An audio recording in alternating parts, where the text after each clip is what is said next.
সাবেক ডিবি প্রধান আর খাস জমির পাশাপাশি দখল করেছিলেন সাধারণ কৃষকদের জমিও। শিল্পে রূপান্তরিত করেছেন কৃষি সম্প্রসারণ অধিদপ্তরের এক প্রকল্প পরিচালক।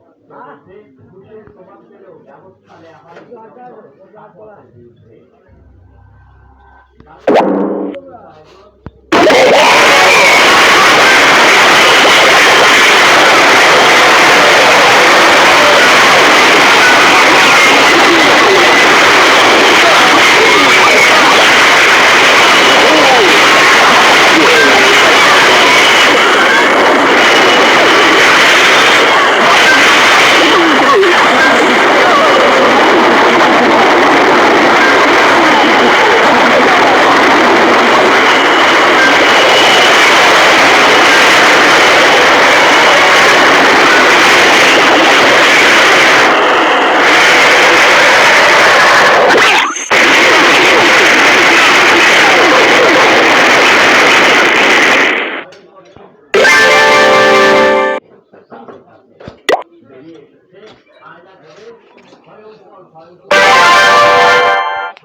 আমরা পরিদর্শন